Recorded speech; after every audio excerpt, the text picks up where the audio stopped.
Hello friends, இப்போ இந்த வீடியோவில் என்ன பார்க்க போகிறோம் அப்படின்னு பார்த்தீங்கன்னா June 2, 2020 உடைய Hindu news paper news analysis பார்க்க போகிறோம். இதில் ஏதாவது உங்களுக்கு டவுட் இருந்ததுன்னா கீழே டிஸ்கிரிப்ஷனில் எங்கள் டெலகிராம் குரூப் லிங்க் இருக்குது, அதில் ஜாயின் பண்ணிக்கோங்க. And UPSC current affairs related doubts நீங்கள் அங்கே கேட்கலாம். அண்ட் மறக்காமல் இந்த சேனலுக்கு சப்ஸ்கிரைப் பண்ணிக்கோங்க. ஃபஸ்ட்டு ஆர்டிகல் பார்த்திங்க அப்படின்னா, a rude welcome for Odisha's migrants as village lack basic facilities அப்படின்னு சொல்லியிருக்காங்க. ஸோ நம்ம ஆல்ரெடி டெய்லி பார்த்துக்கிட்டு இருக்கோம் ரிவர்ஸ் மைக்ரேஷன் அப்படின்ற ஒரு வார்த்தையை நம்ம யூஸ் பண்ணிக்கிட்டே இருக்கோம். அப்போ இதுக்கு முன்னாடி மைக்ரேஷன் எப்படி இருந்தது, இப்போ ரிவர்ஸ் மைக்ரேஷன் டியூ டு இந்த COVID-19 வந்திருக்குது. ஸோ அந்த ரிவர்ஸ் மைக்ரேஷனால் என்னென்ன இஷ்யூஸ் அப்படிங்கிறத நான் ஆல்ரெடி பார்த்துக்க சொன்னேன். ஓகேங்களா? ஸோ இதனாலும் சில நெகட்டிவ்ஸ் என்ன அப்படிங்கிறத நான் உங்களுக்கு சொல்கிறேன். ஓகேங்களா? ஸோ பாசிட்டிவ் ரிலேட்டட் பாயிண்ட்ஸ் வந்து நீங்கள் எடுத்துக்கோங்க. சில நெகட்டிவ்ஸ், ரிவர்ஸ் மைக்ரேஷனால் சில நெகட்டிவ்ஸ் பிரச்சனை என்ன அப்படின்னு பார்த்தீங்கன்னா, ஃபர்ஸ்ட் எம்ப்ளாய்மெண்ட் இஷ்யூ. ஓகேங்களா? ஸோ எம்ப்ளாய்மெண்ட் இஷ்யூ அப்படிங்கிறது கிராமத்தில் பார்த்தீங்க அப்படின்னா அன்எம்ப்ளாய்மெண்ட் வந்து இன்க்ரீஸ் ஆகிடும். இதே இது நகரத்தில் வந்து என்ன அப்படின்னு பார்த்தீங்கன்னா, உங்களுக்கு ஒர்க் வந்து நிறைய பேர் தேவைப்படுவாங்க. பட் நிறைய மைக்ரேஷன் ஒர்க்கர் வந்து திரும்பி ரிவர்ஸ் மைக்ரேஷன் ஆனதுனால இங்கே ஒர்க்கர் ஷார்ட்டேஜ் அப்படிங்கிற ரெண்டு விஷயமே நடக்கும். ஒரு இடத்துல வந்து என்னென்னா பீப்புள் வந்து நிறைய பேர் இருப்பாங்க, இன்னொரு இடத்துல வந்து என்ன அப்படின்னு பார்த்தீங்கன்னா எம்ப்ளாய்மெண்ட்டுக்கு பீப்புளே இருக்க மாட்டாங்க. ஸோ இந்த மாதிரியான விஷயங்கள் நடக்கிறதுக்கு சான்சஸ் இருக்குது. ஓகேங்களா?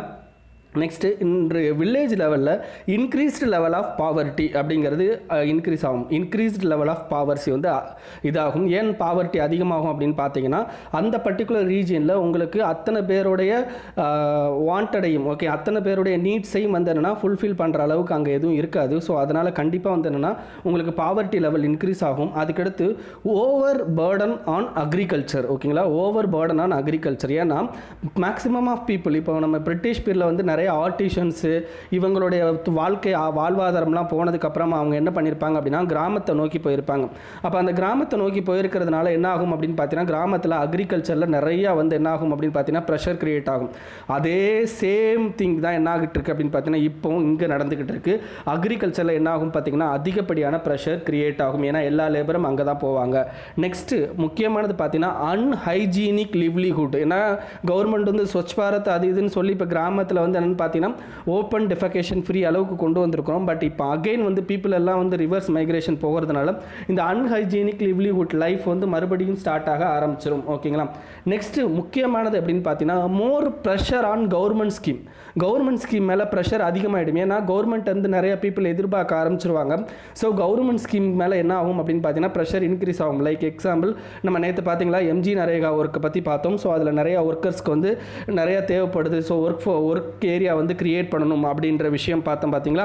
ஸோ அதுதான் வந்து என்னென்னா அந்த பர்டிகுலர் விஷயம். ஸோ இதுக்கடுத்து முக்கியமானது வந்து என்ன அப்படின்னு பார்த்தீங்கன்னா ஸ்டேட்டோட, ஓகேங்களா, ஒரு பர்டிகுலர் ஸ்டேட்டோட என்ன ஆகும் அப்படின்னு பார்த்தீங்கன்னா இன்கம் லெவல், ஓகேங்களா, இன்கம் லெவல் ரெடியூஸ் ஆகி எக்ஸ்பெண்டிச்சர் லெவல் இன்க்ரீஸ் ஆகிறதுக்கு சான்சஸ் வந்து அதிகமாக இருக்குது. ஓகேங்களா? ஸோ அதனால் இது முக்கியமான விஷயம். அடுத்து ரிலேட்டட் டு இன்வெஸ்ட்மெண்ட் பார்த்தீங்க அப்படின்னா நிறைய பீப்புள் நம்ம கண்ட்ரியில் டெமோக்ராஃபிக் டிவைடண்ட் வந்து நல்லா இருக்குது. டெமோக்ராஃபிக் டிவைடண்ட் அப்படின்னா என்ன அர்த்தம்? ஒர்க்கிங் ஏஜ் பாப்புலேஷனோட இது வந்து அதிகமாக தான் இருக்குது. பட் இருந்தாலும் எல்லா பீப்புளும் ரிவர்ஸ் மைக்ரேஷன் போனதுனால இங்கே ஃபாரின் டைரக்ட் இன்வெஸ்ட்மெண்ட் வந்து கம்மி ஆகிறதுக்கு சான்சஸ் இருக்குது. ஸோ இது எல்லாமே ஒரு நெகட்டிவ் பாயிண்ட்ஸ் சொல்லியிருக்கேன். ஸோ பாசிட்டிவ் பாயிண்ட்ஸ் இருக்குது. அந்த பாசிட்டிவ் பாயிண்ட்ஸ் என்ன அப்படிங்கிறத பாருங்கள், இல்லாட்டி உங்கள்கிட்ட குரூப்பில் கேளுங்க, நான் உங்களுக்கு எக்ஸ்பிளைன் பண்ணுறேன். ஓகேங்களா? நீங்களே தயவு செய்து கண்டுபிடிக்க ட்ரை பண்ணுங்கள். Next, clashes outside White House, more US cities under curfew. ஆக்சுவலாக இந்த ப்ராப்ளம் என்ன அப்படிங்கிறது நமக்கு தெரிஞ்சுக்கணும்னு அவசியம் இல்லை. பட் நீங்கள் சோஷியாலஜி ஸ்டூடெண்ட்டாக இருந்தீங்க அப்படின்னா you should know about race. ஓகேங்களா? ரேசிசம் அப்படிங்கிறது உங்களுக்கு ஆல்ரெடி தெரியும். ஸோ அந்த ரேசிசம் அப்படிங்கிறது தான் இப்போ இங்கே யூஎஸில் வந்து மிகப்பெரிய லெவலில் போய்கிட்டு இருக்கு. ஓகேங்களா? இப்போ நீங்கள் வந்து பொலிட்டிக்கல் பாயிண்ட் ஆஃப் வியூலையும் ரேசிசம் வரும், அதாவது பபார்டில் எல்லாத்துலேயுமே வந்து ரேசிசம் வரும். பட் உங்களுக்கு வந்து பர்டிகுலராக ஆந்த்ரோபாலஜி சோஷியாலஜி ஸ்டூடெண்ட்ஸ்க்கு வந்து இந்த ரேசிசம் அப்படிங்கிறது அதிகம். ஓகேங்களா? ஸோ இதில் நீங்கள் தெரிஞ்சுக்க வேண்டியது இப்போ என்ன பிரச்சனை அப்படிங்கிறத சொல்லிடுறேன். ஆக்சுவலாக வந்து என்னென்னா ஒரு பிளாக் மேன் வந்து என்ன பண்ணியிருக்காரு, ஒரு கடைக்கு போயிட்டு ஒரு சிகரெட் பாக்கெட் வாங்கியிருக்காரு. அந்த பாக்கெட்டை வாங்கினதுக்கு அவர் $20 வந்து பே பண்ணியிருக்காரு. பட் அந்த $20 வந்து என்ன இருக்குது அப்படின்னு பார்த்தீங்கன்னா லைக் இது வந்து இல்லீகல் மணி. ஓகேங்களா? கவுண்டர்ஃபிட் கரன்சி அப்படின்னு சொல்லிட்டு அந்த கடைக்காரர் வந்து போலீஸுக்கு கால் பண்ணுறாரு. ஸோ போலீஸ் வந்து என்ன பண்ணுவாங்க அப்படின்னா அவரை அரெஸ்ட் பண்ணி அவரை கீழே படுக்க போட்டு அவர் கழுத்துக்கு மேலே என்ன பண்ணிடுவாங்க அப்படின்னா ஒரு 8 நிமிஷமாக காலை வச்சுக்கிட்டே இருப்பாங்க. ஸோ அதனால் அந்த பிளாக்மேன் வந்து இறந்து போயிடுவார். ஓகேங்களா? ஸோ இதுதான் இப்போ அங்கே பெரிய பிரச்சனை. ஸோ உங்களுக்கு இன்னொரு விஷயம் நல்லா தெரிஞ்சுக்கணும். இந்த விஷயத்துலேருந்து ஒரு மூமெண்ட் இருக்குது, அதாவது ஒரு ப்ரொட்டஸ்ட் மூமெண்ட் இருக்குது. அந்த மூமெண்ட்டுக்கு பேர் என்ன அப்படின்னு பார்த்தீங்கன்னா பிளாக் லிவ். ஓகேங்களா? Black live matter movement. ஓகேங்களா, மேட்டர் மூமெண்ட். இது வந்து என்ன அப்படின்னு பார்த்தீங்கன்னா உங்களுக்கு ரேசிசம்க்கு அகெயின்ஸ்ட், அதாவது பிளாக் மேனுக்கு அகெயின்ஸ்டாக நடக்கிற அந்த ரேசிசம் பிரச்சனையை தீர்க்கிறதுக்காண்டி வந்த மூமெண்ட் தான் இது. ஸோ இது கிட்டத்தட்ட 80s கிட்ட 60s கிட்ட வந்த விஷயம். ஓகேங்களா, ஸோ இருந்தாலும் வந்து என்னன்னா இந்த பிளாக் லைவ் மேட்டர் மூமெண்ட் அப்படிங்கிறதையும் தெரிஞ்சு வச்சுக்கோங்க. ஓகேங்களா, next Moody's down grades India's rating. அதாவது இந்தியாவோட ரேட்டிங், அதாவது சில ஏரியாஸ் லைக் நம்மளுடைய பாண்டாக இருக்கட்டும், நம்மளுடைய லாங் டேர்ம் கரன்சி ப்ராப்ளமாக இருக்கட்டும், இதுக்கெல்லாம் வந்து என்னென்னா அவங்க ரேட்டிங் கொடுத்துருக்காங்க. அந்த ரேட்டிங் என்ன அப்படின்னு பார்த்தீங்கன்னா கிட்டத்தட்ட இல்லைங்க ஒரு நிமிஷம், அந்த ரேட்டிங் வந்து பாருங்கள் BAA3 அண்ட் இந்த இதெல்லாம் தெரிஞ்சுக்கணுமா, BAA2 இதெல்லாம் தெரிஞ்சுக்கணும்னு அவசியம் இல்லைங்க. ஏன்னா BAA3 BAA இந்த AAA 3 A கொடுத்தாங்கன்னா அது வந்து பெட்டர். இந்த மாதிரி BAA அப்படின்னு கொடுத்தாங்கன்னா அது ஒஸ்ட்டுன்னு அர்த்தம். ஓகேங்களா, ஸோ இப்போ எல்லா கண்ட்ரியோட கரன்சி லெவலும் ஒஸ்ட்டாக தான் இருக்கும், பட் இந்தியாவோட கரன்சி லெவல் வந்து ஒஸ்ட்டாக இருக்குது. சரி, இது எந்த அளவுக்கு பாதிப்பை ஏற்படுத்தும், அது எப்படின்னா இதை நீங்கள் வந்து மூடிஸோட இதுக்கு மட்டும் நான் சொல்லலாம். நார்மலாக வந்து என்னென்னா ஒரு ப்ரைவேட் ஆர்கனைசேஷன் நம்ம கண்ட்ரியோட எக்கனாமிக் ஸ்டேட்டஸோ அல்லது நம்மளுடைய அதர் திங்ஸை பற்றி ஒரு ரிப்போர்ட் கொடுக்குறாங்கன்னா அந்த ரிப்போர்ட் வந்து மிகப்பெரிய லெவலில் வந்து என்ன ஆகும் அப்படின்னு பார்த்தீங்கன்னா இன்டென்சிட்டியை கிரியேட் பண்ணும். அது என்ன அப்படின்னு பார்த்தீங்கன்னா உங்களுக்கு எக்கனாமிக் லெவலில் வந்து மிகப்பெரிய இஷ்யூவை கிரியேட் பண்ணும். ஏன்னா இப்போ நம்ம கண்ட்ரிக்கு ஏதாவது ஒரு ஆர்கனைசேஷன், ப்ரைவேட் ஆர்கனைசேஷன் ஒரு ரிப்போர்ட் எடுக்கிறாங்க, அந்த ரிப்போர்ட்டில் நெகட்டிவ் கொடுக்குறாங்க அப்படின்ற பட்சத்தில் ரிலேட்டட் டு எக்கனாமிக்கல் நெகட்டிவ் கொடுக்குறாங்க அப்படின்னா இன்வெஸ்டர்ஸோட சென்டிமெண்ட் வந்து கம்மியாகும். ஸோ கண்ட்ரியோட ப்ரொடக்ஷன் லெவல் கம்மியாகும். ஸோ ப்ரொடக்ஷன் லெவல் கம்மியாகிடுச்சுன்னா ஆட்டோமேட்டிக்காக அன்எம்ப்ளாய்மெண்ட் கிரியேட் ஆகும். ஸோ அன்எம்ப்ளாய்மெண்ட் கிரியேட் ஆயிடுச்சுன்னா பீப்புள் கிட்ட வந்து பொருட்களை வாங்குறதுக்கு டிமாண்ட் இருக்காது. அப்படி டிமாண்ட் இல்லாதனால அகைன் மேனுஃபேக்சரிங் செக்டர் வந்து இஷ்யூ ஆகும். லைக் ஒரு விசிஎஸ் சைக்கிள். ஓகேங்களா, நம்மளுடைய எக்கனாமியில் ஒரு விசிஎஸ் சைக்கிள் கிரியேட் ஆகிறதுக்கு ஒரு வந்து முக்கியமான காரணமாக இந்த எக்கனாமிக் ரிலேட்டட் விஷயங்கள் இருக்கும். ஆஸ் வெல் அஸ் பார்த்தீங்கன்னா ஹியூமன் டெவலப்மெண்ட் ரிலேட்டட் ரிப்போர்ட் விடுறாங்கன்னு வச்சுக்கோங்களேன், like human development index report. அந்த பர்டிகுலர் இண்டெக்ஸில் வந்து ஹியூமன் டெவலப்மெண்ட் வந்து எவ்வளோ மோசமாக இருக்குது, எவ்வளோ நல்லா இருக்குது அப்படின்னு சொல்லிட்டு விட்டுருவாங்க. அப்போ அதுவும் என்ன ஆகும் அப்படின்னு பார்த்தீங்கன்னா எக்கனாமிக்கல் லெவலில் பாதிப்பை ஏற்படுத்தும். பிகாஸ் நம்மளுடைய ஹெல்த்தோ அல்லது டெவலப்மெண்ட்டோ நல்லா இருந்தால் தான் we can give a better efficient workforce. அப்போ அந்த மாதிரி விஷயத்தில் நம்ம வந்து லேக் ஆகிறோம் அப்படின்ற பட்சத்தில் ஆட்டோமேட்டிக்காக வந்து இது இன்வெஸ்டர்ஸோட சென்டிமெண்ட் அஃபெக்ட் பண்ணும். Again it creates a poverty and it creates a expenditure, like கவர்மெண்ட்டோட எக்ஸ்பெண்டிச்சரை இன்க்ரீஸ் பண்ணும் related to these sectors like health, education அந்த மாதிரி. ஓகேங்களா, ஸோ இந்த மாதிரி விஷயங்களை வந்து நீங்கள் மூடிஸோடதோ இல்லாட்டி மற்ற ஆர்கனைசேஷனோட அந்த பாயிண்ட் எவ்வளோன்னு தெரிஞ்சுக்கணும்னு அவசியம் இல்லை. பட் அந்த விஷயத்தினால என்ன மாதிரியான பேக்ரவுண்டில் இஷ்யூ வருது அப்படிங்கிறத தெரிஞ்சுக்கணும். ஓகேங்களா, நெக்ஸ்ட்டுங்க ரொம்ப முக்கியமானது அது என்னென்னா pulses oil seeds sharp hike in MSP. அதாவது எம்எஸ்பி வந்து இன்க்ரீஸ் பண்ணியிருக்காங்க. எதுக்கு இருக்குன்னா பல்ஸ் அண்ட் ஆயில் சீட்ஸ். ஓகேங்களா, இப்போ எம்எஸ்பியை பற்றி ஒரு பேசிக்கான விஷயம் சொல்லிட்டு வரேன். அண்ட் எம்எஸ்பியில் இருக்க இஷ்யூ என்ன அப்படிங்கிறதையும் சொல்லிட்டு வரேன். ஓகேங்களா, அதை அப்படியே நோட் பண்ணிக்கோங்க. இல்லாட்டி நீங்கள் வந்து ஆன்லைனில் போய் படிக்கிறனாலும் படிச்சுக்கோங்க. ஓகேங்களா, ஃபஸ்ட்டு எம்எஸ்பி அப்படிங்கிறது மினிமம் செல்லிங் ப்ரைஸ். ஓகேங்களா, அப்படின்னா என்ன அர்த்தம் என்னென்னா நம்ம ஒரு ப்ரொடியூஸ் பண்ணுறோம் அப்படின்னா ஒரு particular minimum support price, minimum selling ப்ரைஸ்ட்டு மினிமம் சப்போர்ட் ப்ரைஸு நம்ம ஒரு ப்ரொடியூஸ் பண்ணுறோம். லைக் கத்தரிக்காவோ தக்காளியோ நம்ம ப்ரொடியூஸ் பண்ணுறோம். அந்த ப்ரொடியூஸ் பண்ணுற அந்த ஃபார்மருக்கு ஃப்யூச்சரில் அதுக்கான ரேட் எவ்வளோ. ஓகேங்களா, அந்த ரேட்டை எப்போ ஃபிக்ஸ் பண்ணிடுவாங்க அப்படின்னா அந்த பர்டிகுலர் காய்கறியை வந்து ஷோவிங், அதாவது நாற்று நடும்போதே என்ன பண்ணிடுவாங்கன்னா அதோட ரேட்டை ஃபிக்ஸ் பண்ணிடுவாங்க. அதோட ரேட் எப்படி இருக்கும் அப்படின்னு பார்த்தீங்கன்னா இவங்களுக்கு ஆகிற காஸ்ட், அதாவது நம்ம like labour cost, agriculture seeds cost, water, இந்த மாதிரியான நிறைய காஸ்ட் இருக்குது பார்த்தீங்களா. அந்த காஸ்டெல்லாம் கம்பைல் பண்ணி அதுக்கு வர்ற செலவு ப்ளஸ் 50% லாபம். இதுதான் எம்எஸ்பி. ஓகேங்களா, இந்த எம்எஸ்பியை கால்குலேட் பண்ணுறதுக்கு நம்ம கண்ட்ரியில் வந்து ஒரு ஆர்கனைசேஷன் இருக்கிறாங்க.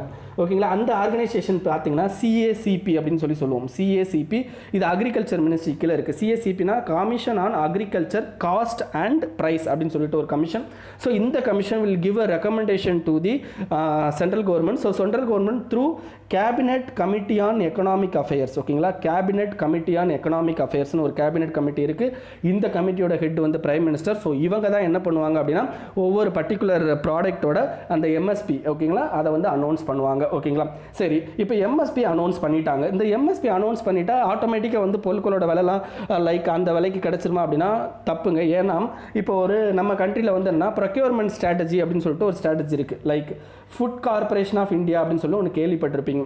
நம்ம கண்ட்ரியில் இந்த ஃபுட் கார்பரேஷன் ஆஃப் இந்தியா எதை மட்டும்தான் ப்ரொக்யூர் பண்ணுறாங்கன்னா ரைஸ் அண்ட் வீட். அப்போ ரைஸுக்கும் வீட்டுக்கும் எவ்வளோ எம்எஸ்பி ஃபிக்ஸ் பண்ணுறாங்களோ அந்த எம்எஸ்பியை கரெக்டாக காசு கொடுத்து வாங்குறதுக்கு யார் இருக்கா? ஃபுட் கார்பரேஷன் ஆஃப் இந்தியா இருக்கிறான். But but other things like onion, potato, tomato அப்படின்னு சொல்லிட்டு நமக்கு நிறையா இருக்குது. ஓகேங்களா, அந்த நிறையா இருக்கிற பொருட்களுக்கும் இவங்க என்ன பண்ணுறாங்கன்னா எம்எஸ்பி ஃபிக்ஸ் பண்ணுறாங்க. பட் அந்த எம்எஸ்பியை ஃபிக்ஸ் பண்ணாலும் அதை வந்து கவர்மெண்ட் ப்ரொக்யூர் பண்ண மாட்டாங்க.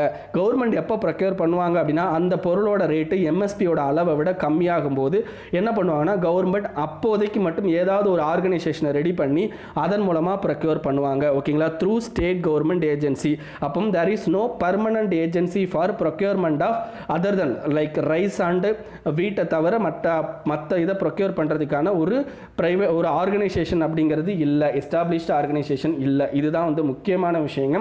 ஸோ நம்மளுடைய எம்எஸ்பியில் இருக்கிற முக்கியமான இஷ்யூ அப்படின்னு பார்த்தீங்கன்னா ஃபஸ்ட்டு இந்த ப்ரொக்யூர்மெண்ட் ஸ்ட்ராட்டஜி அப்படிங்கிறதுல இந்த மாதிரியான இஷ்யூ இருக்குது. செகண்ட் ஒரு முக்கியமான இஷ்யூங்க என்னென்னா நம்ம எம்எஸ்பியை கால்குலேட் பண்ணுறாங்க பார்த்தீங்களா, அந்த எம்எஸ்பியை கால்குலேட் பண்ணுறத கால்குலேஷனில் மிகப்பெரிய இஷ்யூ இருக்குது. என்ன கால்குலேஷன் இஷ்யூ அப்படின்னு பார்த்தீங்கன்னா ப்ளஸ் நம்ம கண்ட்ரியில் A2 + FL இதுதான் ஃபார்முலா. ஓகேங்களா, ஒரு எம்எஸ்பியை கிரியேட் பண்ணுறதுக்கு A2 + FL. A2னா என்ன அப்படின்னு பார்த்தீங்கன்னா ஆல் பெய்டு எக்ஸ்பென்சஸ் அப்படின்னு சொல்லுவாங்க. என்ன எக்ஸ்பென்சஸ்? சீட்ஸுக்கு ஆகிற செலவு, ஃபெர்டிலைசருக்கு ஆகிற செலவு, ஓகேங்களா, அந்த பெஸ்டிசைட்ஸ்க்கு ஆகிற செலவு, தண்ணிக்கு ஆகிற செலவு, எலக்ட்ரிசிட்டிக்கு ஆகிற செலவு, இது வந்து A2 ப்ளஸ் FL அப்படிங்கிறது என்னென்னா ஃபேமிலி லேபர். ஓகேங்களா, ஃபேமிலி லேபரை வச்சு ஒரு அக்ரிகல்ச்சரல் ஃபீல்டை நீங்கள் ஒரு அக்ரிகல்ச்சர் ஒர்க் பார்த்தீங்க அப்படின்னா அதுக்கு ஆகிற செலவு. ஸோ இந்த ரெண்டை கூட்டி ஒரு வேல்யூ கொண்டு வருவாங்க. ப்ளஸ் இன்னும் அதர் ஃபினாமினான்ஸ், இன்னும் நிறைய ஃபேக்டர்ஸ் இருக்குது. ஸோ இதுதான் கால்குலேஷனில் முக்கியமான பார்ட். ஓகேங்களா, இந்த ரெண்டு பார்ட்லையும் எவ்வளோ வருது அப்படிங்கிறது தான் வந்து எம்எஸ்பி ப்ளஸ் அதோட 50% போட்டு கொடுத்துருவாங்க. பட் என்னென்னா இதில் ஒரு பெரிய பிரச்சனை இருக்குது அப்படின்னா நம்மளுடைய மோஸ்ட் ஆஃப் த ஃபார்மர்ஸ் யார் அப்படின்னு பார்த்தீங்கன்னா உங்களுக்கு லேண்ட்லெஸ் ஃபார்மர். அப்போ அவங்க என்ன பண்ணுவாங்க அப்படின்னா டெனண்டாக தான் இருப்பாங்க. நிறையா லேண்டை வந்து என்ன பண்ணுவாங்க குத்தகைக்கு எடுத்து அந்த லேண்டில் வந்து என்ன பண்ணுவாங்க அப்படின்னா ஷோவிங் பண்ணுவாங்க. அப்போ அந்த லேண்டை வந்து அவங்க வந்து என்னென்னா ஒரு குத்தகைக்கோ வாடகைக்கோ எடுக்கும்போது கண்டிப்பாக அதுக்கு ரெண்ட் பே பண்ணணும். ஓகேங்களா, அப்போ ரெண்ட் பே பண்ணும்போது கண்டிப்பாக வந்து என்னென்னா ரெண்ட்டு ப்ளஸ் இன்ட்ரெஸ்ட் பே பண்ண வேண்டியிருக்கும்.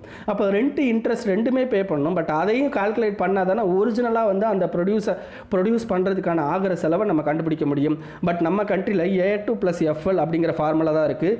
C2 that is called land rent plus cost of interest வந்து என்னென்னா நம்ம கால்குலேட் பண்ணுறதில்லை. இது அடுத்த கான்ட்ரவர்சி. ஓகேங்களா, ஸோ இதுதாங்க எம்எஸ்பி. உங்களுக்கு மெயின்ஸை பொறுத்த வரைக்கும் எம்எஸ்பின்னு கேட்டாலோ அல்லது பிலிம்ஸை பொறுத்த வரைக்கும் எம்எஸ்பின்னு கேட்டாலோ இதுதான் முக்கியமான பாயிண்ட்ஸு.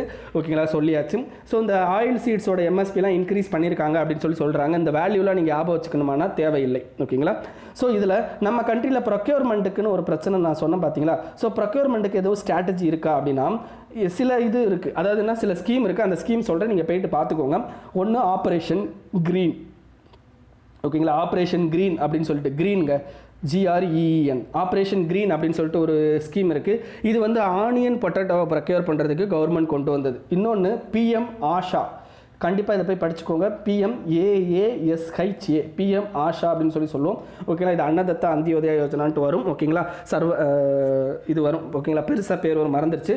இது வந்து எதுக்கு அப்படின்னு பார்த்தீங்கன்னா ஆயில் சீட் பல்ஸ். ஓகேங்களா, oil seat pulse and cobra. ஓகேங்களா, கோப்ரா இந்த மூணையும் ப்ரொக்யூர் பண்ணுறதுக்காண்டி இதுக்குள்ளே ஒரு 3 ஸ்கீம் வரும். அது என்னென்னா private procurement scheme, price deficiency scheme. ஓகேங்களா, ஸோ இந்த மாதிரி வந்து முன்னொரு ஸ்கீம் பைலட் ஸ்டாக் ஸ்கீம் அப்படின்னு சொல்லிட்டு ஒரு ஸ்கீம் வரும். ஓகேங்களா, பைலட் ஸ்டாக் ஸ்கீம்.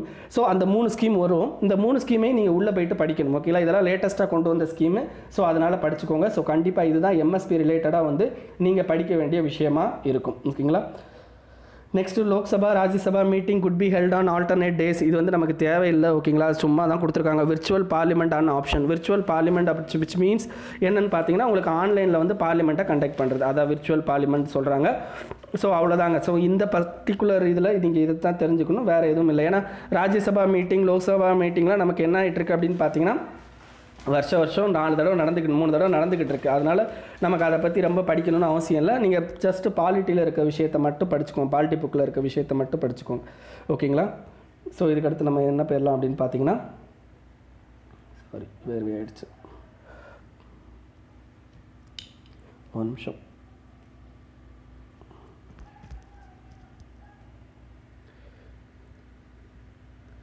சரி, ஓகே. இதில் இப்போ ஃபஸ்ட்டு ஜம்மு அண்ட் காஷ்மீரோட இஷ்யூவை பற்றி பேசியிருக்காங்க. நம்ம ஆல்ரெடி இந்த ஜம்மு அண்ட் காஷ்மீரோட இஷ்யூவை நிறையா பார்த்துட்டோம்.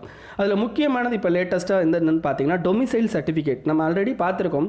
ஆர்டிகல் 370 அப்படிங்கிறது special status to Jammu and Kashmir.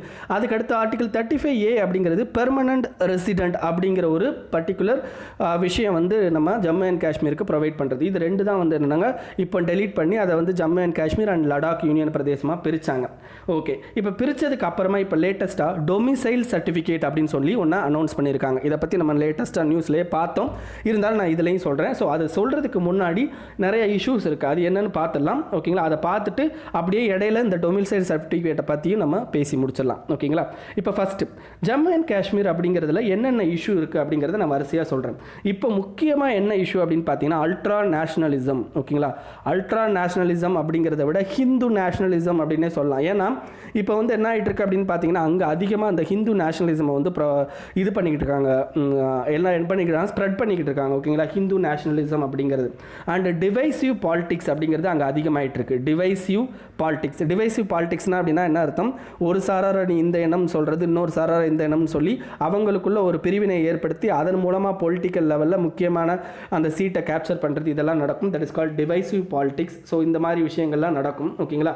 So அப்போ போலரைசேஷன் அப்படிங்கிறது என்ன ஆகிட்டு இருக்கு அப்படின்னு பார்த்தீங்கன்னா உங்களுக்கு ஜம்மு அண்ட் காஷ்மீரில் அதிகமாகிட்டு இருக்கு அப்படின்னு சொல்லி சொல்கிறாங்க. ஸோ இதை தவிர முக்கியமானது என்ன அப்படின்னு பார்த்தீங்கன்னா loss of jobs and education. ஓகேங்களா?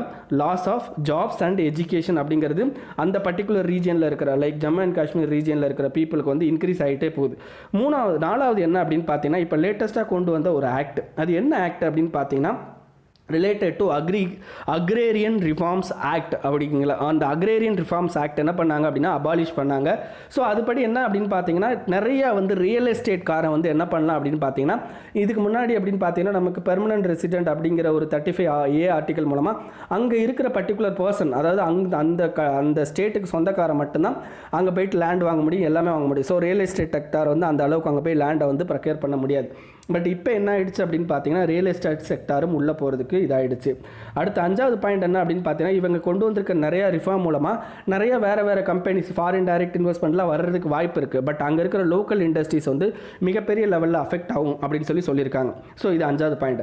ஸோ 6வது முக்கியமான பாயிண்ட் தான் ரிலேட்டட் டு டொமிசைல் சர்டிஃபிகேட்டை பற்றி இவங்க பேசியிருக்காங்க. சரி, டொமிசைல் சர்டிஃபிகேட்டை பற்றி நான் எக்ஸ்பிளைன் பண்ணுறேன். டொமிசைல் சர்டிஃபிகேட் அப்படிங்கிறது ஆர்டிகல் 35A பதிலாக ஆர்டிகல் 35A பெர்மனன்ட் ரெசிடென்ட் இருந்தது. அதுக்கு பிறகு இங்கே டொமிசைல் சர்டிஃபிகேட் கொண்டு வந்திருக்காங்க. த்ரூ திஸ் டொமிசைல் சர்டிஃபிகேட் யாருக்கெல்லாம் டொமிசைல் சர்டிஃபிகேட் கொடுப்பாங்க அப்படின்னா 15 வருஷம் நீங்கள் வந்து ஜம்மு அண்ட் காஷ்மீரில் வாழ்ந்திருந்தீங்க அப்படின்னா உங்களுக்கு டொமிசைல் சர்டிஃபிகேட். நீங்கள் ஸ்டூடெண்ட்டாக 10 வருஷம் வந்து என்னன்னா அங்கே ஜம்மு அண்ட் காஷ்மீரில் இருந்தீங்கன்னா உங்களுக்கு டொமிசைல் சர்டிஃபிகேட் கொடுப்பாங்க. நீங்கள் வந்து கவர்மெண்ட் அதிகாரியாக அங்கே இருந்து உங்கள் குழந்தைகளுக்கு அங்கே டொமிசைல் சர்டிஃபிகேட் நீங்கள் 10 வருஷம் ஈவன் வந்து பெர்மனெண்ட்டாக வேலை பார்த்தாலும் சரி, போயிட்டு வந்து வேலை பார்த்தாலும் சரி, உங்கள் குழந்தைகளுக்கு 10 வருஷம் இப்போ இது இருக்குது. ஸோ அப்போ இது என்ன ஆகுது அப்படின்னு பார்த்தீங்கன்னா இதுதான் டொமிசைல் சர்டிஃபிகேட் அங்கே ப்ரொவைட் பண்ணுறது. ஸோ இப்போ இந்த டொமிசைல் சர்டிஃபிகேட் ப்ரொவைட் பண்ணுறதுனால என்ன ஆகுது அப்படின்னு பார்த்தீங்கன்னா வெஸ்ட் பாகிஸ்தான்லேருந்து இடம்பெயர்ந்து வந்த அங்கே இருந்த தொழிலாளர்கள் அண்ட் மைக்ரண்ட் ஒர்க்கர்ஸ் இவங்களுக்கெல்லாம் என்ன ஆகும் அப்படின்னு பார்த்தீங்கன்னா பாசிட்டிவான விஷயம் நடக்கும். லைக் என்ன ஆகும் அப்படின்னா அவங்களுக்கு வேலைகள் கிடைக்கிறது. ஏன்னா அவங்களுக்கும் டொமிசைல் சர்டிஃபிகேட் கொடுத்துருவாங்க. ஸோ அதனால் அவங்களுக்கு ஈஸியாக ஜாப் கிடைக்கும், கவர்மெண்ட் ஜாப்லாம் போகிறதுக்கான சான்சஸ் இருக்குது. பட் என்ன ஆகும் அப்படின்னு பார்த்தீங்கன்னா ஏற்கனவே அங்கே இருக்கிற பீப்புள் தே ஆர் என்ன ஆகிட்டு இருக்கு அப்படின்னு பார்த்தீங்கன்னா ஆல்ரெடி வந்து அவங்க ப்ராப்ளத்தில் இருக்காங்க. ஏன்னா அங்கே எம்ப்ளாய்மெண்ட் இதாக இருக்கட்டும் மற்ற எல்லாமே வந்து என்ன ஆகிட்டு இருக்கு அப்படின்னு பார்த்தீங்கன்னா அங்கே ஆப்பர்ச்சுனிட்டி லெவலும் ரொம்ப லெஸ்ஸாக தான் இருக்குது due to the worst climate. ஓகேங்களா? ஸோ அதன் மூலமாக என்ன ஆகுது அப்படின்னு பார்த்தீங்கன்னா உங்களுக்கு இன்னமும் நெகட்டிவில் தான் போய் முடியுது அப்படின்னு சொல்கிறாங்க. ஸோ அப்போ இந்த பர்டிகுலர் கவர்மெண்ட் அடுத்த முக்கியமான 7வது பாயிண்ட் என்ன சொல்கிறாங்க அப்படின்னா இந்த particular government sustainable and inclusive economic road மேப்பை வந்து இன்னமும் வந்து என்ன ஜம்மு அண்ட் காஷ்மீருக்கு கிரியேட் பண்ணல அப்படின்றாங்க. ஸோ இதை தவிர முக்கியமான அடுத்து பார்த்தீங்கன்னா தோக்ரா கல்ச்சர் அப்படின்னு ஒரு கல்ச்சர் இருக்காங்க. ஓகேங்களா? தோக்ரா கல்ச்சர் ஆஃப்டர் திஸ் அந்த பர்டிகுலர் 370 வந்து நம்ம எலிமினேட் பண்ணதுக்கப்புறம் இந்த தோக்ரா கல்ச்சர் அழிஞ்சே போச்சுன்றாங்க. பிகாஸ் நம்ம வந்து internet shut down and other நிறையா ஷட் டவுன் நாங்கள் பண்ணுறோம். அதனால் வந்து பீப்புள் கம்யூனிட்டிக்கு இடையில உள்ள அந்த கனெக்ஷன் வந்து கட் ஆனதுனால இந்த கல்ச்சரே வந்து அழிஞ்சு போச்சு அப்படின்னு சொல்லிட்டு சொல்கிறாங்க. ஓகேங்களா? ஸோ இந்த மாதிரி விஷயங்கள்லாம் வந்து என்ன ஆகிட்டு இருக்கு அப்படின்னு பார்த்தீங்கன்னா உங்களுக்கு காஷ்மீரில் மிகப்பெரிய லெவலில் அஃபெக்ட் பண்ணிக்கிட்டு இருக்கு அப்படிங்கிறதான் இந்த இதில் ஓவராலாக சொல்லியிருக்காங்க. ஸோ அதை உங்களுக்கு சுருக்கி நான் அந்த மாதிரி சொல்லியிருக்கேன். Next India China and fortifying the Africa outreach அப்படின்னு சொல்கிறாங்க. இப்போ இந்தியா சைனா நம்ம ரெண்டு பேரும் எல்லா இடத்துலையுமே சண்டை போடுவோம். அதுலேயும் முக்கியமாக பார்த்தீங்க அப்படின்னா ஆஃப்ரிக்கன் ரீஜனில் வந்து அதிகமாகவே சண்டை போட்டுப்போம். ஏன் அப்படின்னு பார்த்தீங்கன்னா ஆஃப்ரிக்கன் ரீஜன் அப்படிங்கிறது மிகப்பெரிய லெவலில் இருக்கிற ரிசோர்ஸ் பேஸ்டு கண்ட்ரீஸ்லாம் அங்கே தான் இருக்குது. பட் அவனுக்கு வந்து டெக்னாலஜி இல்லை, அதை வந்து எக்ஸ்ட்ராக்ட் பண்ணுறதுக்கும் அதை பர்டிகுலராக யூஸ் பண்ணுறதுக்கோ வந்து ரிசர்ச் அண்ட் டெவலப்மெண்ட்டோ டெக்னாலஜி லெவலோ அவன்கிட்ட கிடையாது. ஸோ அப்போ அதை வந்து நம்ம எஃபெக்டிவாக வந்து நம்மக்கிட்ட இருக்கிற டெக்னாலஜியை யூஸ் பண்ணி அவன்கிட்ட இருக்கிற எல்லாத்தையுமே எக்ஸ்ட்ராக்ட் பண்ணுறதுக்கு எல்லா கண்ட்ரியுமே லைக் என்னன்னா இது வந்து நியோ காலோனியலிசம் அப்படிம்போம். நியோ காலோனியலிசம், ஏன்னா இதுக்கு முன்னாடி நம்மளை கலோனியலைஸ் பண்ணியிருந்தாங்க. அவங்க என்ன பண்ணானுங்க, வந்து நம்மகிட்ட இருக்க ரிசோர்ஸ்லாம் அடிச்சுட்டு போனாங்க. ஆனால் வந்து என்னன்னா நமக்கு எதுவுமே கொடுக்காம அடிச்சுட்டு போனாங்க. இப்போ இருக்கவன் என்ன பண்ணுவான் அப்படின்னா அங்கே போயிட்டு ஃபாரின் டைரக்ட் இன்வெஸ்ட்மெண்ட் போயிட்டு உட்காந்துட்டு அங்கே இருக்கிறவங்களாம் அடிச்சு அங்கே இருக்கிறவனுக்கே வேலை கொடுக்குற மாதிரி நடிப்பானுங்க. That is called neo colonialism. So அதன் மூலமாகவே என்ன பண்ணுவாங்க அப்படின்னா அந்த கண்ட்ரியவே ஃபுல்லாக கேப்சர் பண்ணுவாங்க. வித்தின் அந்த பொலிட்டிக்கல் இது முதற்கொண்டு நமக்கு என்ன பண்ணுவாங்க அப்படின்னு பார்த்தீங்கன்னா கேப்சர் பண்ணுறதுக்கு வாய்ப்பு இருக்குது. இதில் இந்தியா சைனா அப்படிங்கிறது ஆஃப்ரிக்கா அவுட்ரீச், அதுவும் இந்த கோவிட்-19 மூலமாக ரொம்ப அதிக லெவலில் வந்து என்னென்னா அவுட்ரீச் ஆகிருக்காங்க. ஓகேங்களா, அது என்ன அப்படிங்கிறத நம்ம வரிசையாக பார்க்கலாம். இப்போ ஆஃப்ரிக்கா அப்படிங்கிற ஒரு காண்டினென்ட் அப்படிங்கிறது ரிசோர்ஸ் அதிகமாக இருக்கிற காண்டினென்ட் தான். But they don't have a better technology to extract that particular resources. அப்படி இருக்கிறதுனால என்ன ஆகுது அப்படின்னு பார்த்தீங்கன்னா அவங்களுடைய எக்கனாமிக் லெவலோ டெவலப்மெண்ட் லெவலோ வெரி லெஸ். அப்போ இந்த கோவிட்-19 அகைன் என்ன ஆகிட்டு இருக்கு அப்படின்னு பார்த்தீங்கன்னா அவங்களுடைய எக்கனாமி டவுனில் போய்கிட்டு இருக்கு. ஸோ அதை வந்து அவங்களால வந்து இம்ப்ரூவ் பண்ண முடியல. ஸோ எக்கனாமிக் டவுனில் போயிட்டு இருக்கிறதுனால ஆட்டோமேட்டிக்காக என்ன ஆகுது அப்படின்னு பார்த்தீங்கன்னா இந்த கோவிட்-19 சமாளிக்கிறதுக்கு தேவையான மாஸ்க்கு, சானிடைசர், ஈவன் சோப்பு கூட வாங்குற அளவுக்கு அங்கே வக்கு இல்லாமல் தான் இருக்கிறாங்க. ஓகேங்களா, அதுதான் அவங்களுடைய மோசமான நிலைமையும் இருந்துகிட்டு இருக்கு. அப்போ இந்த கோவிட்-19 என்ன ஆகிட்டு இருக்குன்னா அவங்க இந்த அளவுக்கு வந்து ஸ்ட்ரகிளிங் வந்து பண்ணிக்கிட்டு இருக்காங்க. ஸோ இதுக்காண்டி நம்ம இந்தியா சைனா ரெண்டு பேரும் என்ன பண்ணிக்கிட்டு இருக்கோம் அப்படின்னா அவங்களுக்கு தேவையானதை ப்ரொவைட் பண்ணிக்கிட்டு இருக்கோம். பட் ரெண்டு பேருடைய diplomatic thinking and diplomatic policy is different related to Africa அப்படிங்கிறத அந்த ஆர்டிக்கலில் எக்ஸ்பிளைன் பண்ணியிருக்காங்க. அது எந்த மாதிரி டிஃப்ரெண்ட் அண்ட் என்ன மாதிரி விஷயங்கள் நம்மளும் சைனாவும் வந்து என்ன ஆஃப்ரிக்காவுக்கு பண்ணிக்கிட்டு இருக்கோம், அதில் என்ன டிஃப்ரென்ஸ் அப்படிங்கிறத பார்க்கலாம். ஃபஸ்ட்டு சைனாவோட டிப்ளமேட்டிக் அப்ரோச் எப்படி இருக்குது அப்படின்னு சொல்லி பார்க்கலாம். ஸோ சைனாவோட டிப்ளமேட்டிக் அப்ரோச் முக்கியமான அப்ரோச் என்ன அப்படின்னு பார்த்தீங்கன்னா லார்ஜஸ்ட் ட்ரேடிங் பார்ட்னர் சைனா தாங்க. ஆஃப்ரிக்காவோட லார்ஜஸ்ட் ட்ரேடிங் பார்ட்னர் யாருன்னா சைனா. செகண்ட் முக்கியமானது என்னென்னா அவன் நிறைய இப்போ வந்து நிறைய மெடிக்கல் எக்யூப்மெண்ட் இந்த கோவிட்-19 சமாளிக்கிறதுக்காண்டி நிறையா மெடிக்கல் எக்யூப்மெண்ட்டாக இருக்கட்டும், மாஸ்காக இருக்கட்டும், வெண்டிலேட்டராக இருக்கட்டும், எல்லாத்தையுமே வந்து அனுப்பி வைக்கிறான். அப்போ இதோட முக்கியமான மோட்டிவ் என்ன அப்படின்னு பார்த்தீங்கன்னா பெய்ஜிங்கோட ஸ்டேட்டஸ் லைக் சைனாவோட ஸ்டேட்டஸை அங்கே இம்ப்ரூவ் பண்ணுறது. லைக் நான் தான் ஒரு பெரிய ஆள், உங்களெல்லாம் பாதுகாக்க வந்திருக்கேன் அப்படின்ற மாதிரியான ஒரு விஷயம். ஸோ இந்த டொனேஷன் டிப்ளமசி மூலமாக ஓகேங்களா, டொனேஷன் டிப்ளமசி மூலமாக சைனா வந்து என்ன சமாளிக்க ரெடி பண்ணிக்கிட்டு இருக்காங்கன்னா ஃபஸ்ட்டு சைனா மேலே இப்போ எல்லாரும் என்ன குற்றச்சாட்டு வச்சுக்கிட்டு இருக்காங்க அப்படின்னா சைனா தான் இந்த கொரோனா வைரஸ் காரணம் அப்படின்னு சொல்லி ஒரு மிகப்பெரிய குற்றச்சாட்டு வச்சுக்கிட்டு இருக்காங்க. அப்போ ஆப்பிரிக்கன் கண்ட்ரிஸ் என்ன பண்ணுவோம் அப்படின்னா சைனா நிறைய ஹெல்ப் பண்ணுச்சுன்னா ஆப்பிரிக்கன் கண்ட்ரிஸ் அந்த குற்றச்சாட்டை சொல்ல மாட்டான் ஃபர்ஸ்ட். செகண்ட் எதுக்காண்டி அப்படின்னு பார்த்தீங்கன்னா ரைட், ரெண்டாவது வந்து என்ன ஓவர்சீஸில் வந்து ஒரு நல்ல ரிலேஷன்ஷிப்பை கிரியேட் பண்ணுறதுக்கு என்ன ஆகிட்டு இருக்கு அப்படின்னு பார்த்தீங்கன்னா சைனா தயாராகிக்கிட்டு இருக்கு. ஓகேங்களா, ஸோ சைனா என்ன பண்ணிக்கிட்டு இருக்கான் அப்படின்னா தயார் பண்ணிக்கிட்டு இருக்கான் and build up image makeover. ஓகேங்களா, அவன் இமேஜை வந்து மேக் ஓவர் பண்ணிக்கிட்டு இருக்கான். த்ரூ திஸ் அவன் என்ன பண்ணலாம் அப்படின்னு பார்த்தீங்கன்னா நிறைய இன்டர்நேஷனல் ஆர்கனைசேஷனில் அவனோட ஆட்களை வந்து தலைவராக நியமிக்க முடியும். எப்படின்னு பார்த்தீங்கன்னா ஆஃப்ரிக்கா கிட்டத்தட்ட ஒரு 50 கண்ட்ரிஸ் இருக்கிற இது. அப்போ ஆஃப்ரிக்கன் கண்ட்ரிஸ் வந்து ஒரு சைனாவுக்கு வந்து ஒரு இன்டர்நேஷனல் ஆர்கனைசேஷனில் சப்போர்ட் பண்ணால் கண்டிப்பாக என்ன ஆகும் அப்படின்னு பார்த்தீங்கன்னா சைனா வந்து எவனை நிறுத்துறானோ அவன் வந்து இது போகணும். இதுக்கு எக்ஸாம்பிள் வந்து WHO வந்து இப்போ லேட்டஸ்ட்டாக நடந்த விஷயமா இருக்கட்டும், WTOவாக இருக்கட்டும், இதிலலாம் வந்து அதுக்கடுத்து food and agricultural organisation FAO, இதிலலாம் வந்து என்னன்னா சைனாவோட ஆள் இருக்கிறதுக்கு முக்கியமான காரணம் ஆஃப்ரிக்கனோட சப்போர்ட். ஓகேங்களா, அப்போது என்ன ஆகுது அப்படின்னு பார்த்தீங்கன்னா டிட் ஃபார் தட் அப்படின்னா என்ன அர்த்தம், நீ எனக்கு சில நல்லது பண்ணுற அதனால நான் உனக்கு பேக்ரவுண்டில் நல்லது பண்ணுறேன், அது வந்து ஆஃப்ரிக்காரன் புரிஞ்சுக்க மாட்டேங்கிறான் அப்படின்ற லெவலுக்கு தான் இந்த ஆர்டிக்கலில் சொல்லியிருக்காங்க. சரி, இது வந்து சைனாவோட டிப்ளமசி. இப்போ இந்தியாவோட டிப்ளமசி என்ன? இந்தியாவும் same thing, whatever the issue, whatever the இது வந்து சைனா ப்ரொவைட் பண்ணாங்களோ அதே தான் நம்மளும் ப்ரொவைட் பண்ணுறோம். லைக் என்னென்னா நிறையா வந்து டெக்னாலஜிக்கல் அசிஸ்டன்ட், ஃபார்மசூட்டிக்கல் அசிஸ்டன்ட், இந்த ஹைட்ராக்சி குளோரோகுயினைன் மாத்திரையை வந்து கொடுக்குறது, நிறையா வந்து எக்ஸ்போர்ட் ரிலேட்டடில் வந்து என்ன ஆகுது அப்படின்னு பார்த்தீங்கன்னா நம்ம வந்து சப்சிடி வந்து அவங்களுக்கு ப்ரொவைட் பண்ணுறது. ஓகேங்களா, ஆஃப்ரிக்கன் கண்ட்ரீஸில் இருக்கிற எல்லா பீப்புளுக்கும் வந்துன்னா அந்த ப்ரொவிஷன்ஸ் ரிலேட்டட் டு அந்த மெடிக்கலாக இருக்கட்டும், அதர் டெக்னாலஜிக்கல் லெவலாக இருக்கட்டும் நம்ம கொடுத்துக்கிட்டு இருக்கோம். கிட்டத்தட்ட 600 மில்லியன் கிட்ட வந்து என்ன இருக்கும் அப்படின்னு பார்த்தீங்கன்னா we given to African countries. And முக்கியமாக மிஷன் சாகர், ஓகேங்களா, மிஷன் சாகர் அப்படின்ற ஒரு ஸ்கீம் மூலமாக என்ன பண்ணிக்கிட்டு இருக்கோம் அப்படின்னா டிரான்ஸ்போர்ட்டேஷன் அண்ட் லாஜிஸ்டிக்ஸில் வந்து நம்ம ரொம்ப பெரிய லெவலில் ஹெல்ப் பண்ணிக்கிட்டு இருக்கோம். இதை தவிர முக்கியமானது பார்த்தீங்கன்னா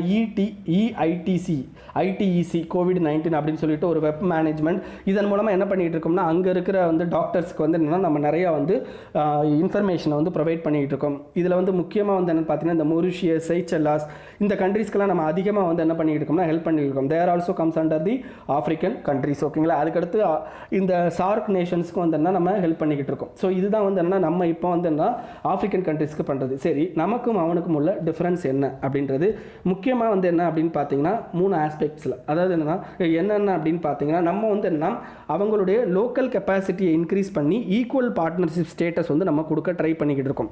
பட் சைனா என்ன பண்ணுறான் அப்படின்னா அவனுடைய தலையில் ஏறி உட்கார்றதுக்கு லைட் என்னன்னா அவனோட ஹெட்டாக வந்து இருக்கிறதுக்கு அப்படின்னு சொல்லி அவன் ஆசைப்படுறான். But we are increasing towards like partnership லெவலில் வந்து என்னென்னா நம்ம அந்த வேலையை பார்த்துக்கிட்டு இருக்கோம் அப்படிங்கிறதான் இந்த இதில் சொல்கிறாங்க. அப்போ என்ன ஆகுது அப்படின்னு பார்த்தீங்கன்னா நம்மளுடைய டிப்ளமசி அப்படிங்கிறது என்னென்னா based on improvement, people to people improvement, இந்த மாதிரியான விஷயங்கள் பண்ணுறோம்.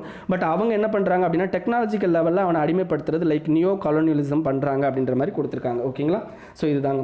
Next work force habits. ஓகேங்களா. ஒர்க் ஃபோர்ஸ் ஹேபிட்ஸ் எதாவது சொல்கிறாங்க அப்படின்னா இப்போ நிறையா ஸ்டேட் லைக் நமக்கு குஜராத், மகாராஷ்டிரா, மத்திய பிரதேஷ், உத்தரப்பிரதேஷ் நிறையா ஸ்டேட் என்ன பண்ணாங்க அப்படின்னு பார்த்தீங்கன்னா இந்த கோவிட்-19 அடுத்து இப்போ இண்டஸ்ட்ரி நிறையா ஸ்டார்ட் பண்ணுறாங்க. ஸோ அப்போ அவங்களுக்கு நிறையா வந்து சோப்ஸ் கொடுக்கணும் அப்படிங்கிறதுக்காண்டி லைக் நிறையா வந்து பாசிட்டிவ்ஸ் கொடுத்தா தான் அவங்க வந்து நிறையா ஒர்க் பண்ணுறதுக்கு வாய்ப்பு இருக்குது அப்படின்றதுக்காண்டி என்ன பண்ணியிருப்பாங்க அப்படின்னு பார்த்தீங்கன்னா நிறையா லேபர் லாஸை வந்து டெலிட் பண்ணுறது அந்த மாதிரி விஷயங்கள்லாம் பண்ணியிருப்பாங்க. ஏற்கனவே labour loss comes under concurrent list. So central government வந்து இதுக்கு வந்து அப்ரூவல் கொடுக்கணும். பட் சென்ட்ரல் கவர்மெண்ட் இன்னும் அப்ரூவல் கொடுக்கல. அது ஒரு விஷயம் ஞாபகம் வச்சுக்கோங்க. Labour loss comes under concurrent list. ஓகேங்களா. ஸோ இதில் முக்கியமானது வந்து என்னென்னு பார்த்தீங்கன்னா எல்லோரும் வந்து என்னென்னா இந்த முதலாளிகளுக்கு வந்து என்ன சோப்ஸ் கொடுத்துக்கிட்டு இருக்காங்க. பட் இதுக்கு நீங்கள் யார் கொடுக்கணும் அப்படின்னு பார்த்தீங்கன்னா கண்டிப்பாக கொடுக்க வேண்டியது to increase the confidence of work ஃபோர்ஸ்க்கு வந்து என்னென்னா அவங்களுடைய கான்ஃபிடன்ஸை இன்க்ரீஸ் பண்ணுற மாதிரியான விஷயங்களை தான் நீங்கள் பண்ணணும். லைக் வந்து என்னென்னா அவங்களுக்கு இமிடியேட்டாக வந்து மைக்ரேஷன் லெவலில் வந்து ஹெல்ப் பண்ணுறது, அவங்களுக்கு வேஜ் ரிலேட்டட் ப்ராப்ளத்தை வந்து சால்வ் பண்ணுறது, லைக் நிறையா எம்ப்ளாய்மெண்ட்டை க்ரியேட் பண்ணுறது. ஸோ அந்த மாதிரி விஷயங்களை பாருங்கள் அப்படின்னு சொல்லிட்டு இந்த ஆர்டிக்கலில் சொல்லியிருக்கிறாங்க. வேறு எதுவும் இல்லை. ஓகேங்களா. ஸோ நெக்ஸ்ட் என்ன அப்படின்னு பாருங்கள். நல்லா ஞாபகம் வச்சுக்கோங்க. இது ப்ரிலிம்ஸ் மெயின்ஸ் பாயிண்ட் ஆஃப் வியூவில் பார்த்தீங்கன்னா இது காஷ்மீர் இஷ்யூவை பொறுத்த வரைக்கும் உங்களுக்கு மெயின்ஸ் பாயிண்ட் ஆஃப் வியூவில் உங்களுக்கு ரொம்ப டீட்டெயிலாக கேட்க மாட்டான். ஏன்னா வந்து என்னென்னா நமக்கு ஆல்ரெடி வந்து என்ன காஷ்மீர் பிரச்சனை போய்கிட்டு இருக்கிறதுனால நம்ம வந்து எழுதுறது மூலமாக அதாவது ஒரு பாசிட்டிவ் விஷயத்தை கொண்டு போகிறதுக்கு சான்சஸ் தான் கொஸ்டினாக கேட்கறதுக்கு சான்சஸ் இருக்குது. நெகட்டிவ் கொண்டு போகிறதுக்கு வாய்ப்பு இல்லை.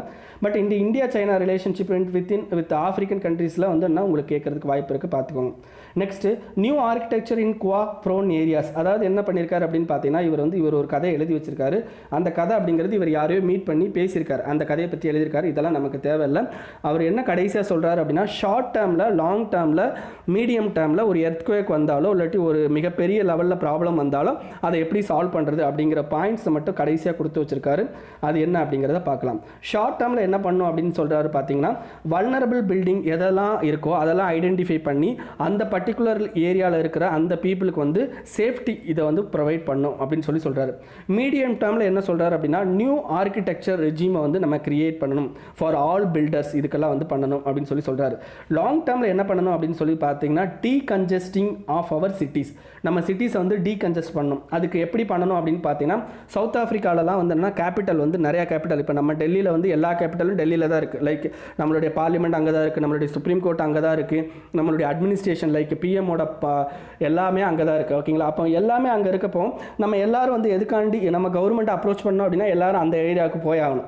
ஆனால் வந்து சவுத் ஆஃப்ரிக்காவில் என்ன பண்ணியிருக்காங்கன்னா ஜுடிஷியலுக்கு ஒரு இது, லெஜிஸ்லேஷனுக்கு ஒரு இது, அட்மினிஸ்ட்ரேஷனுக்கு ஒரு இது, பிஸ்னஸுக்கு ஒரு இது அப்படின்னு சொல்லிட்டு பல கேபிட்டல் பிரிச்சிருக்காங்க. ஸோ இந்த இதை பற்றி நீங்கள் டீட்டெயிலாக தெரிஞ்சுக்கணும் அப்படின்னா இப்போ ஆந்திர பிரதேஷில் வந்து 3 கேபிட்டல் அனௌன்ஸ் பண்ணாங்க. ஓகேங்களா. லைக் பேர் மறந்துச்சு, கர்னூல், விஜயநகர், இது பண்ண அமராவதி. ஓகேங்களா. ஸோ அப்படி 3 இதாக பிரித்தாங்க. ஓகேங்களா. அது போய் பாருங்கள். உங்களுக்கு ஆந்திர பிரதேஷோட கேபிட்டல் 3 கேபிட்டல் இஷ்யூ அப்படின்னு சொல்லிட்டு நீங்கள் போய் பாருங்கள். ஓகேங்களா. அதில் உங்களுக்கு புரியும். நெக்ஸ்ட்டு அந்த ஆர்டிக்கல் தேவையில்லை. இந்த பக்கத்து ஆர்டிக்கல் வந்து என்னென்னா நம்ம சென்னையில் நடந்த ஒரு விஷயத்தை வந்து இவர் பார்த்துருக்காரு, அதை பற்றி எழுதியிருக்காரு. அதனால் நம்ம தேவையில்லை. ஓகேங்களா. Next for a strong and vibrant bar. அதாவது இது வந்து பார் அசோசியேஷனுக்கும் பார் கவுன்சிலுக்கும் இருக்கிற பிரச்சனை. பார் அசோசியேஷன்னா என்ன, பார் கவுன்சில்லாம் என்ன. பார் அசோசியேஷனுங்கிறது ஒவ்வொரு கோர்ட்லையும் இருக்கிறது, பார் கவுன்சில் அப்படிங்கிறது ஓவரால் இந்தியாவுக்கும் இருக்கிறது. ஓகேங்களா. இப்போ ரெண்டுக்கும் இருக்கிற சில விஷயங்கள் பிரச்சனைகள் இருக்குது, அது நமக்கு தேவையில்லை. பட் இதில் ஒரு விஷயம் பேசியிருக்காங்க அப்படின்னா உங்களுக்கு இந்த ஜட்ஜஸோட இண்டிபெண்டன்ஸை பற்றி பேசியிருக்காங்க. அது என்ன அப்படின்னு பார்த்தீங்கன்னா அருண் மிஸ்ரா அப்படிங்கிற ஒரு ஜட்ஜு என்ன பண்ணியிருப்பாருன்னா, பிரதமர் மோடி அவர்கள் வந்து ஒரு வேர்சடைல் பர்சன், டிப்ளமேட்டிக்கை கையாளுறதுல அவரே மாதிரி யாரும் பெரிய ஆளே கிடையாது அப்படின்னு சொல்லிட்டு பிரதமரை வந்து வாழ்த்தி பேசியிருப்பாப்புல ஒரு ஜட்ஜு, அதாவது இப்போ கரண்டில் இருக்க ஜட்ஜு. அப்படி வாழ்த்தி பேசினா என்ன மீனிங்னு நல்லா புரிஞ்சுக்கோங்க. இவர் வந்து லெஜிஸ்லேட்டிவ், அதாவது சம்பளம் கொடுக்குற மனுஷன், ஓகேங்களா. அதாவது இப்போ நம்ம வந்து இப்போ இதுக்கு முன்னாடி வந்து நமக்கு வந்து சுப்ரீம் கோர்ட் வந்து சீஃப் ஜஸ்டிஸாக இருந்தவர், ஓகேங்களா. சீஃப் ஜஸ்டிஸாக இருந்தவர் இப்போ எம்பி ஆகிட்டார். அது மாதிரி இவரும் ஆகிறதுக்கு வாய்ப்புகள் அதிகமாக இருக்குது, ஏன்னா பாராட்டி பேசிட்டார்ல.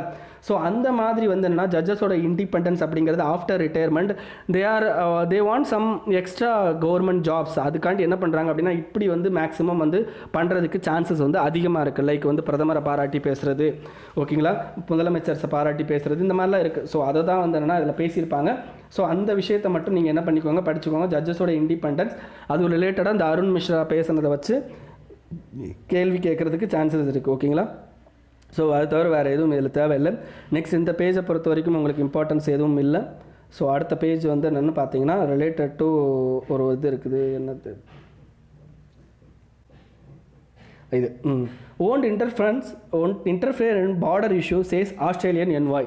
அதாவது நமக்கும் சைனாவுக்கும் பார்டர் இஷ்யூ இருக்குது. இதில் வந்து நாங்கள் வந்து ஆஸ்திரேலியா வந்து உள்ளே வரமாட்டோம் அப்படின்ட்டு இருக்காங்க. அதாவது நேற்று வந்து விர்ச்சுவல் சம்மிட் நமக்கும் ஆஸ்திரேலியாவுக்கும் இடையில் நடந்திருக்கு.